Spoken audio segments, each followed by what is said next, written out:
A reminder to everyone to go download and subscribe, along with rate the podcast. The 415ers coming at you 3 times a week, Monday, Wednesday, Friday, usually with Evan Giddings and Marc Grandy. As always, I'm on Twitter at eGiddings10. Marc is on Twitter at Marc Grandy, Marc with a C, Grandy with an I.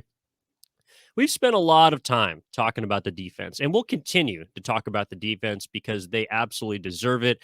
As we've discussed throughout the first 30 minutes of this podcast, they're on a historic pace.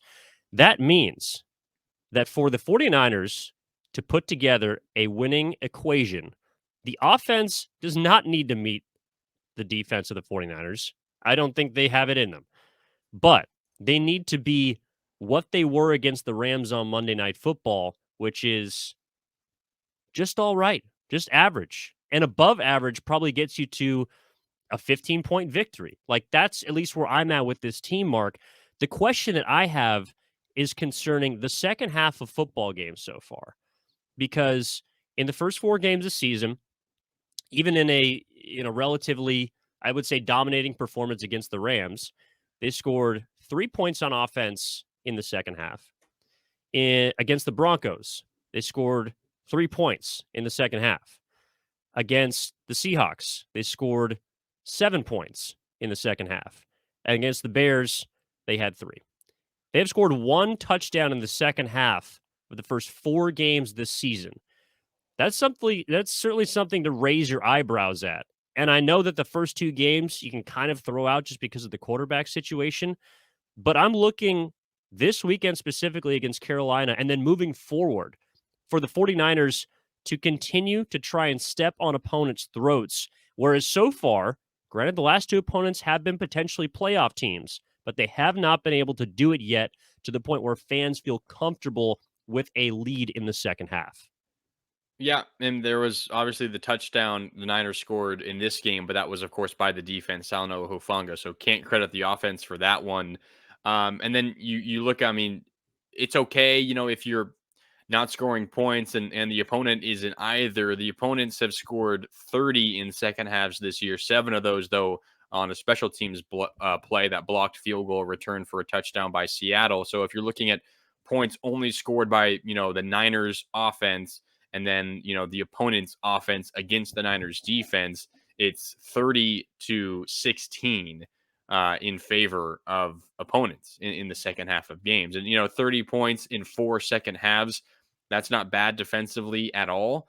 A lot of that is because of that first game, the breakdowns against Justin Fields and the Bears. I mean, they scored 19 points in the second half, all of their 19 points in the second half of that game. They're kind of, I mean, that was just a weird game all the way around. So I say all that to say I'm not really too worried about the Niners defensively in the second half, despite the fact that when there have been some breakdowns, it's been defensively in that second half.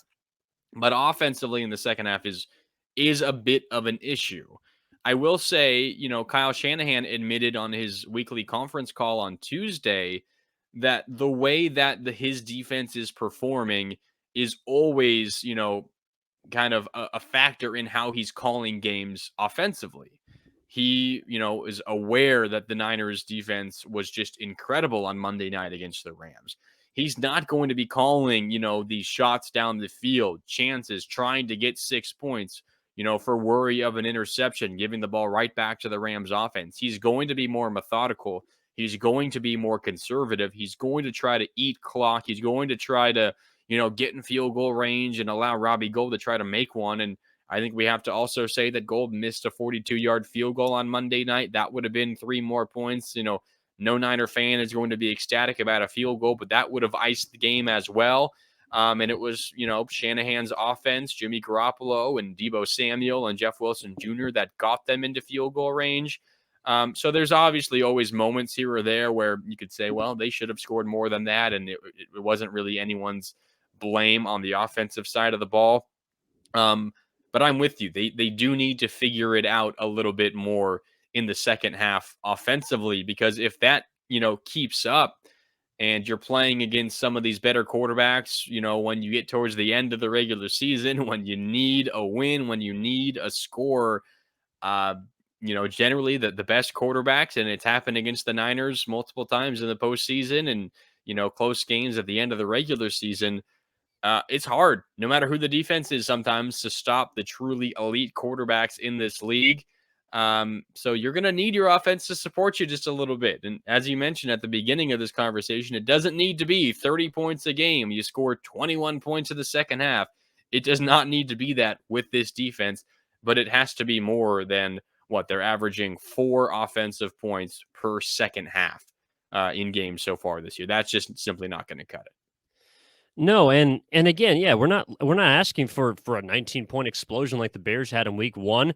That demands a lot of breakdowns on an opposing defense, that demands potentially a monsoon or other inclement conditions to go awry for you to like that is a perfect storm, and I'm not just saying that because of the weather in Chicago. Like the 49ers in the second half, I think of because how they look in the first half of games is also why a lot of people are concerned because look, Shanahan, I don't think he necessarily calls the game that much differently, but aesthetically, it appears like they are more conservative with a lead coming out of breaks. Now, I think it was against the Rams on the first drive of the second half. They had a couple of good looks. Jimmy missed. I think that's when Jimmy did not throw the ball to use check on a go route, and that would have been on third down. That would have extended that drive. Instead, they go 3 and out.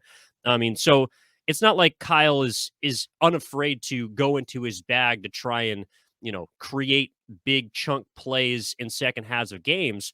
But when you see him come out and run the ball twice and face a third and long, I think a lot of people start to wonder, okay, are you getting kind of tight? Are you getting a little antsy with a 7 or 8 point lead in a ball game? And when other teams continue to just sort of chip away, and the defense for the Niners we described as being somehow better than bend but don't break, but giving up 10 plus play drives and then only allowing 3 points is certainly something to believe in if you're Shanahan. And that's why we thought that kicking the field goal instead of going for it on fourth and goal was the correct decision to make, because if you're going to believe in your team, you're going to believe in your identity, you have to trust your defense to hold a 1-score lead. I don't think there's anything wrong with that. But when I'm looking at the first 4 games and seeing 1 touchdown in the second half, like I do then start to kind of peel my eyes back and sort of look toward the sideline like, all right, well, like what are you gonna do? I mean, I do want to see them be a little more aggressive, but I also understand that with Jimmy Garoppolo, who throughout the Monday Night Football game had not made one of those oh no throws yet, you don't want to let him make that throw to let the Rams get back into the game. So it's a fine line they walk, but I understand where people are just kind of asking for a little bit more, especially being willing to throw the ball early in downs in the second half of games. That's something that could change. Again, we've only seen Jimmy Garoppolo start 2 games for the Niners so far this year. Second half of Denver was absolutely abhorrent. Meanwhile, he was better against the Rams, though still not great. I expect him to be better against Carolina as well as Atlanta moving forward. But I'm just kind of I'm concerned about the second half because, like you mentioned, Mark, you leave the door open, maybe not for a Baker Mayfield, maybe not for a Marcus Mariota, but certainly for a Patrick Mahomes and for an Aaron Rodgers or a Tom Brady or teams that you might have to see if you're going to try and make a deep playoff run. Hey, first of all, don't you doubt Marcus Mariota, okay? Let's go Ducks. Oh no, but yeah, I mean, I'm with you. The defense or the offense needs to support the defense a little bit more. I'm not exactly sure where I fall down though in this discussion. I am with you in terms of Shanahan's decision to kick the field goal early fourth quarter. You're up by 5. The 3 points makes it an 8-point lead. Your 2-point conversion proof at that point. At the worst case, you feel like you're headed for overtime in that situation. I think that's the right call, but I know there's also a lot of 49er fans saying, go for, the knockout, go for the touchdown, make this a 2-score game. The Rams aren't even going to score once. It's a 2-score game and the game's completely over. But if the Rams aren't even going to score once, punch it in the end zone once, why would you take that chance? I mean, I think you're in agreement with me here that the field goal was the right decision in that moment. But then I would argue, I think you can kind of make those similar style decisions, earlier in the drive when you're around midfield. You're facing a second and, 7. Do you want to run the ball or do you want to throw the ball? I feel like going for it on, I mean, it's not exactly the same, but it's a similar line of thinking. Going for it on fourth and goal from the 1, to make it a 2-score lead is similar to taking a shot on a relatively early down. Like it's is it worth the risk? Is Jimmy Garoppolo going to get sacked, fumble the ball? Is he going to throw an interception? Is the young offensive line going to fail in protection? And is a play going to get blown up? Is Aaron Donald going to finally make his presence felt in this game, which he was relatively unheard of in the game on Monday night? If I'm Kyle Shanahan, I have a 5-point lead, whatever the lead is. It's a 1-score game in the second half. And I know the defense is absolutely, playing lights out. I'm confident they're not giving up a touchdown. Maybe the Rams get another field goal. I'm sorry, it's going to be hard for me to be willing to take a risk with the quarterback who has proven he is relatively inconsistent throwing the ball down the field. I'm going to be content running the ball, trying to get first downs that way, throwing when I absolutely have to, but wasting clock, trying to save the defense a few more minutes on the sideline to get their rest, get ready for another defensive stop because we'll likely need it, and you're kind of rolling with the punches that way. Because the other option is, yes, maybe you do score a touchdown and you put the game out of reach, but maybe you put your defense in a terrible situation because your offense could not keep the ball on their side. I don't know. I definitely see Kyle Shanahan's side. I understand the frustration, but I think the frustration ultimately should come down on this team just not having a quarterback that their head coach trusts enough to maybe take some of those chances. I'm sure if Kyle Shanahan had someone that he felt was better and more equipped to do this, then they would be making different decisions. But considering what they have, I think Kyle Shanahan has determined, and I probably agree with him, that this course of action, being conservative, running the ball, eating clock, is probably their best course moving forward. Yeah, I understand that. But there's also quarterbacks throughout the league that, at least this weekend, and one of them fell in reaction to playing conservatively in the second half and doing what you're talking about. And I'm looking at two teams. I'm looking at one, the Baltimore Ravens, that blew a 17-point lead. Granted, it's the Buffalo Bills. That's a good team in the rain. And the other team is the Los Angeles Chargers, who had a 20-point lead at the half. And Justin Herbert, Lamar Jackson, two quarterbacks I think we can safely say are better than Jimmy Garoppolo, were victims of conservative play calling. One of them nearly lost the game in the Chargers to a Houston Texans team. It was absolutely horrific. And then the Baltimore Ravens, who had a chance potentially to win, but because of a fourth down and goal decision, who knows what happens if they take the points. Buffalo, regardless, goes down and kicks a field goal. They win 23-20 as a 17-point blown lead by the Ravens. So, look, I understand where you're coming from with Jimmy, and I do want to end on this because I think that there's a number to me that Jimmy has to meet, Garoppolo has to meet for them to be successful, especially passing. And that is a quarterback rating above average. Like in the two games that they have won, their quarterbacks have had a quarterback rating. It's not the perfect stat, but it's pretty much all encompassing. It's a good barometer.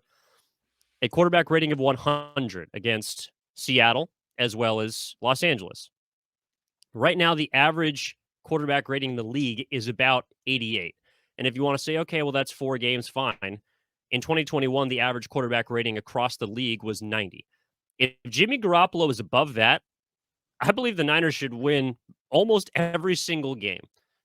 So it is going to be average and is going to be slightly above it as he was against the Rams as well as the Seattle Seahawks.